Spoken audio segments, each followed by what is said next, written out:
Hello la team, c'est Olivier de Dr Page. On se retrouve une nouvelle fois pour une vidéo concernant la personnalisation de vos sites. Je vais vous apprendre aujourd'hui comment, à l'aide d'un petit code CSS, on va pouvoir personnaliser les listes à puces, c'est-à-dire les bullet points sur Divi. Et on voit ça de suite après.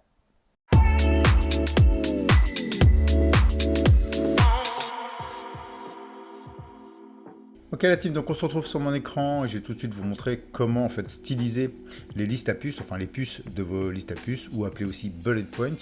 Juste avant de commencer le tuto, je tiens à vous rappeler que l'opération Full Divi Template s'arrête donc le 31 août, donc il reste vraiment très peu de jours pour profiter de la promotion, tout en sachant qu'une fois que vous avez pris la promotion, vous bénéficierez de toutes les mises à jour, c'est-à-dire que tous les templates que je ferai à l'avenir, effectivement, vous les recevrez par mail, donc toutes les nouveautés.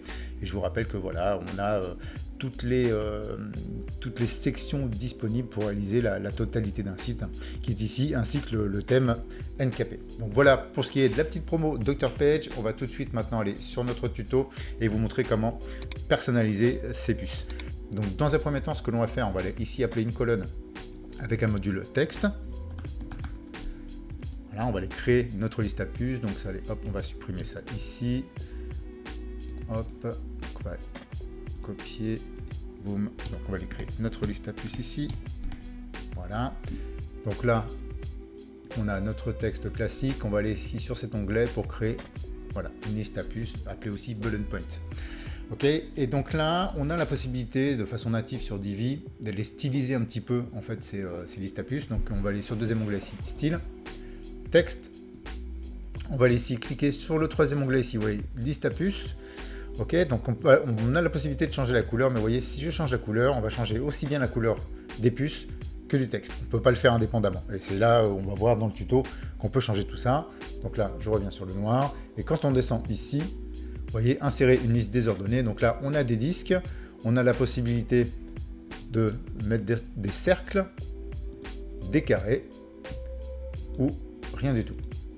D'accord? Donc on va aller ici. Pour l'exemple, on va laisser ici les disques.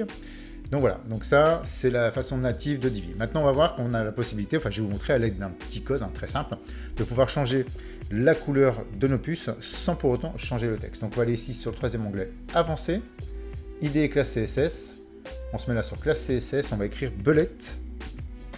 Voilà, tiré du 6, point, comme ça. Une fois qu'on a écrit notre classe CSS, on va valider. On va aller maintenant dans les paramètres de la page, ici, sur la petite roue crantée. Ok, on va aller sur le troisième onglet Avancer et on va aller récupérer. Hop, je vous mettrai le lien en description, bien entendu, le petit code CSS nécessaire. Hop, on valide. On retourne sur notre page. Personnaliser CSS et ici, on va coller notre code.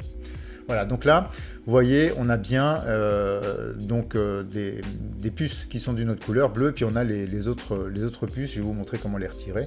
Et c'est ici, en fait, que vous allez pouvoir changer la couleur de votre truc. Par exemple, si je fais FF1, voilà, rouge, vous voyez, on change la couleur de nos puces sans pour autant changer la couleur du texte. Donc là, on va les remettre en bleu, comme c'était, voilà.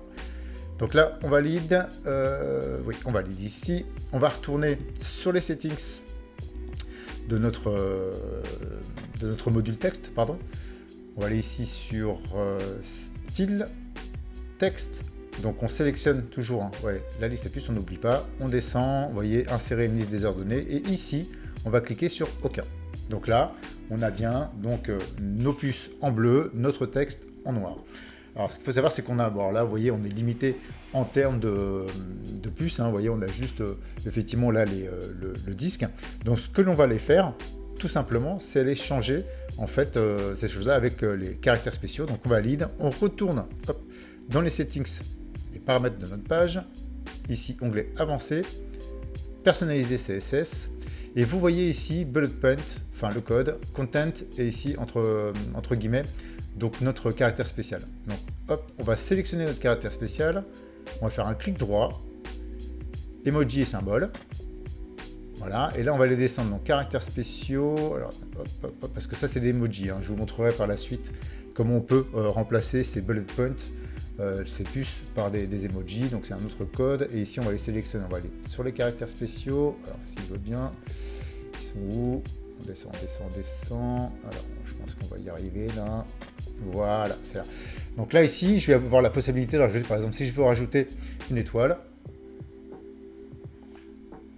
Alors, il n'a pas pris en compte. On recommence. Emoji. Voilà. On va sélectionner l'étoile ici. Voilà. Et donc là, on a bien les étoiles qui ont remplacé les disques en fait. Hein.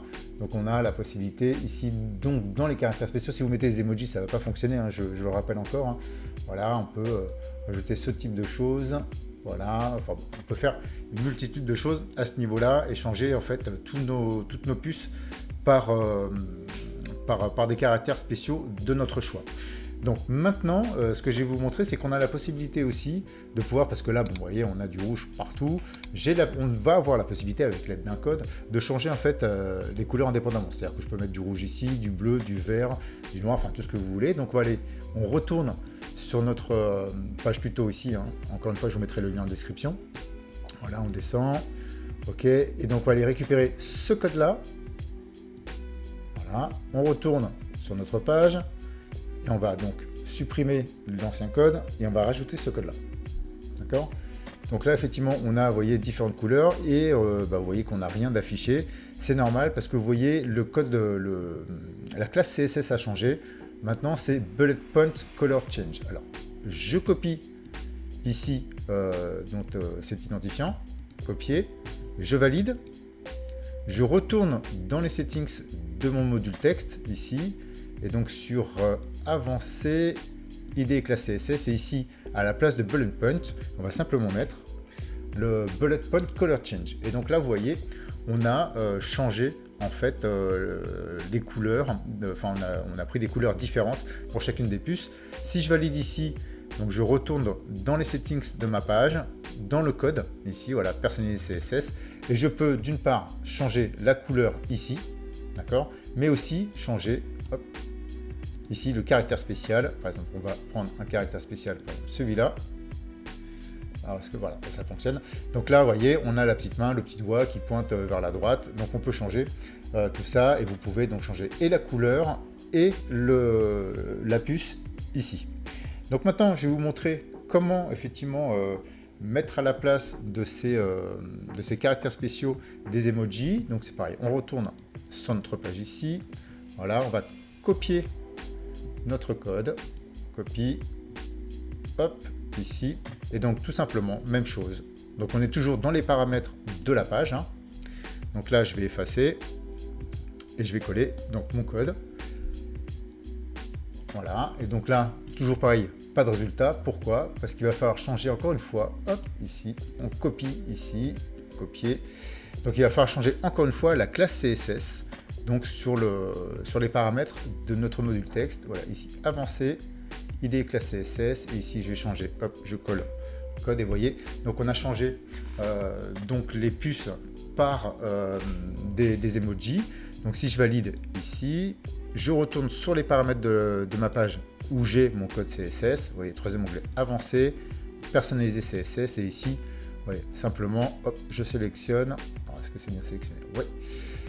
Voilà, emoji, et on va dire, hop, donc là je peux choisir n'importe quoi, voilà, ça par exemple, un petit t-shirt, voilà, et on a changé notre emoji. Alors, ça c'est pour une page spécifique, si vous voulez effectivement appliquer des bullet points sur une seule page, d'accord? Maintenant, si j'ai envie, tout mon site en fait est les mêmes emojis, donc tout simplement, on va aller ici dans notre dashboard, pardon, et on va aller ici sur Divi, personnalisateur de thème. Voilà, on se retrouve ici, CSS additionnel, et on va aller récupérer, hop, notre dernier petit code ici, voilà, celui-là. C'est-à-dire que là, le code que j'ai mis sur les paramètres de page, si vous mettez ces codes-là ici, dans le personnalisateur, en fait, il va s'attitrer sur la totalité de votre site. C'est-à-dire que quand je suis dans les paramètres de page, si je colle mon code CSS, ça sera uniquement sur cette page. Si je colle mon code sur CSS additionnel ici, ça va se mettre sur la totalité de notre site. Donc voilà pour ce qui est de ce petit tuto très court, donc afin de personnaliser encore plus vos sites. J'espère que ça va bien vous aider pour la réalisation de vos sites. Il ne me reste plus que vous souhaiter un bon business à tous et à bientôt pour une nouvelle vidéo. Ciao ciao.